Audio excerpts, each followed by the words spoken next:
بیانات کے لیے مفتی صاحب کے آفیشیل چینل کو سبسکرائب کریں۔ روئے زمین پر مکہ مکرمہ حرم یہ سب سے بابرکت جگہ ہے، مبارک جگہ ہے، اور دوسرے نمبر پر روئے زمین پر اللہ تعالیٰ نے ملک شام کو، جس میں فلسطین ہے، اس کو بہت ہی بابرکت فرمایا ہے۔ قرآن کریم میں اللہ تعالیٰ نے کسی زمین کے بارے میں سب سے زیادہ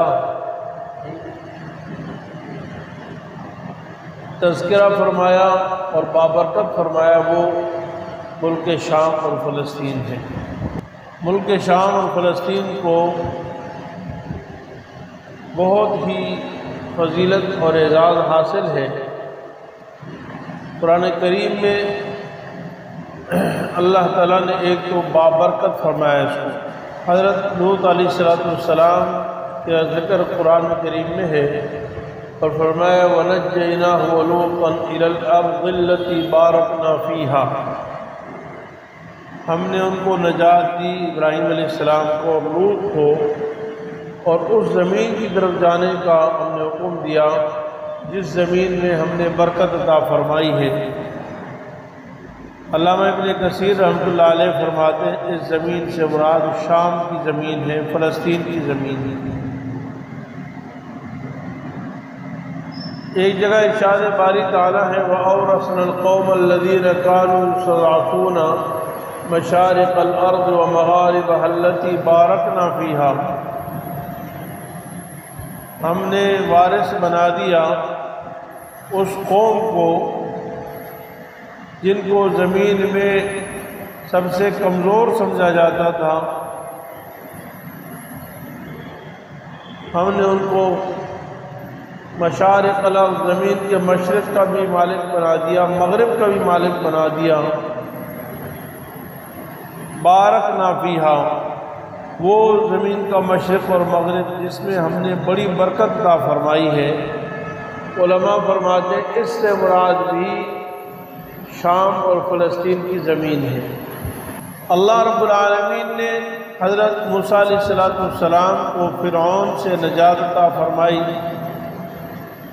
اور آپ دریا عبور کر کے آگے گئے، ایک میدان میں پڑاؤ ڈالا۔ پھر اللہ تعالیٰ نے حکم دیا حضرت موسیٰ علیہ السلام کو کہ آپ اپنی قوم سے کہیں کہ وہ فلسطین اور شام جائیں، وہاں عمالقہ قوم ہے، اس سے لڑائی کریں، جہاد کریں۔ تو بنی اسرائیل نے حضرت موسیٰ علیہ السلام کی بات نہیں مانی، قرآن کریم میں اس کی تفصیل موجود ہے۔ تو اللہ تعالیٰ نے ان کو میدان تیہ میں بند کر دیا، گرفتار کر دیا، قید میں ڈال دیا۔ 40 سال تک اس میدان میں رہے، کوئی فوج نہیں کھڑی کی، کوئی چار دیواری نہیں بنائی، کوئی لاک نہیں کیا، کوئی گیٹ نہیں بنائے، بس وہ صبح کو وہاں سے چلتے، شام کو جہاں تک پہنچتے پھر آرام کرتے، صبح دیکھتے تو وہیں ہوتے جہاں سے روانہ ہوئے تھے۔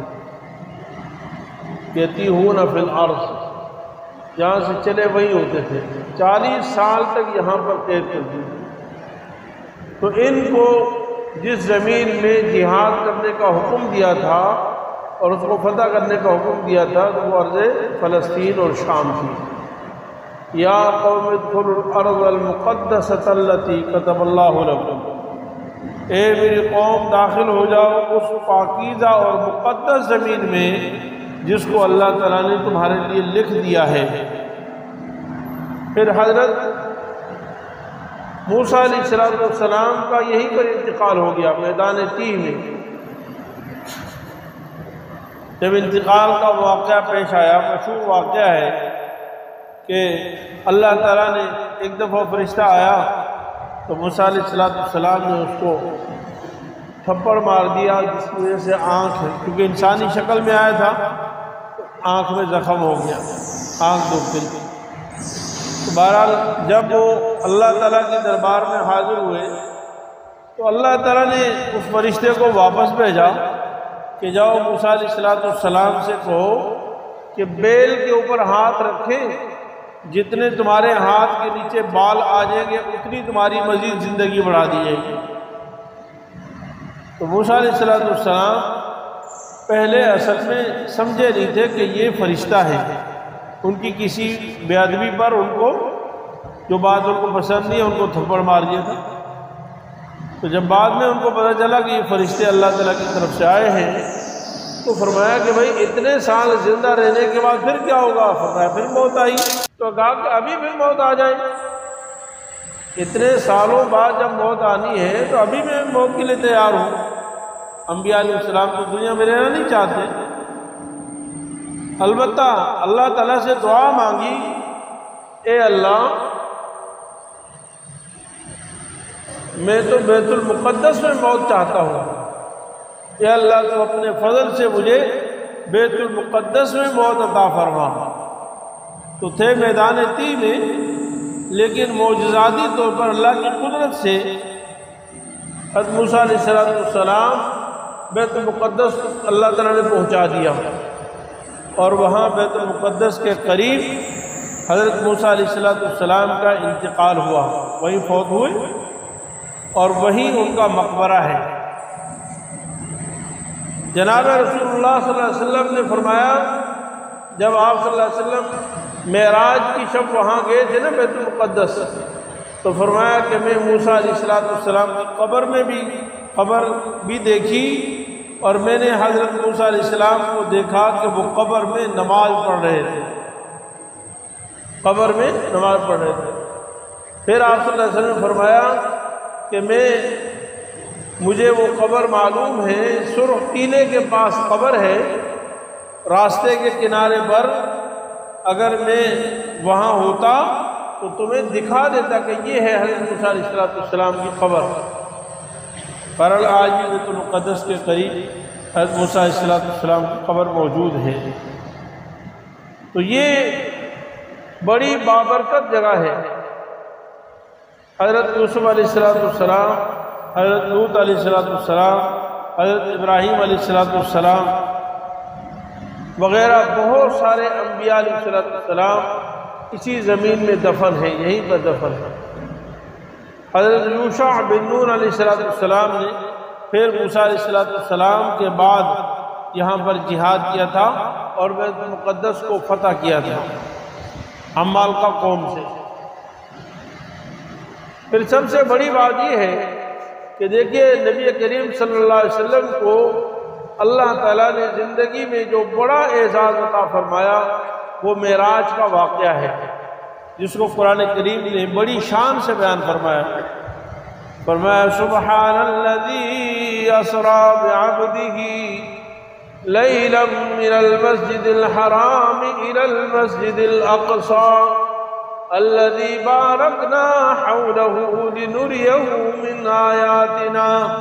فرمایا کہ پاک ہے وہ ذات جو راتوں رات لے گئی اپنے بندے کو، کیونکہ عجیب اور انوکھا واقعہ تھا نا، انسان نہیں کر سکتا اس طرح کا کام، تو اس لیے پہلے نمبر پر شروع میں فرمایا سبحان، جو اللہ لے کر گیا ہے وہ ہر کمزوری سے پاک، ہر عیب سے پاک ہے، وہ سب کچھ کرنے پر قادر ہے۔ تو اللہ تعالیٰ لے کر گئے ہیں، مخلوق کا معاملہ نہیں ہے۔ تو اللہ تعالیٰ نے آپ صلی اللہ علیہ وسلم کو جو معراج کروایا، آپ مسجد بیت اللہ سے وہاں سے روانہ ہوئے، من المسجد الحرام، مسجد حرام سے روانہ ہوئے، اور آپ کو پہلے بیت المقدس لایا گیا، اور پھر بیت المقدس میں سارے انبیاء علیہ السلام کو جمع فرمایا۔ یہ بیت المقدس کا اعزاز ہے۔ اللہ تعالیٰ نے رسول اللہ صلی اللہ علیہ وسلم کو امام الانبیاء کا خطاب عطا فرمایا، اعزاز عطا فرمایا، وہ ہے کہ آپ کو تاج پہنایا کہ آپ امام الانبیاء ہیں، لیکن اس کے لیے سارے انبیاء کو بیت اللہ میں جمع نہیں فرمایا، بلکہ سارے انبیاء علیہ السلام کو بیت المقدس میں جمع فرمایا۔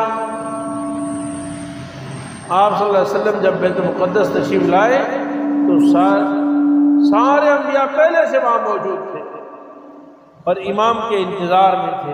آپ صلی اللہ علیہ وسلم نے سارے انبیاء علیہ السلام کو 2 رکعت نماز وہاں پڑھائی۔ اس سے یہ بھی معلوم ہوتا ہے کہ اسلام میں امامت کا کتنا اونچا مقام ہے،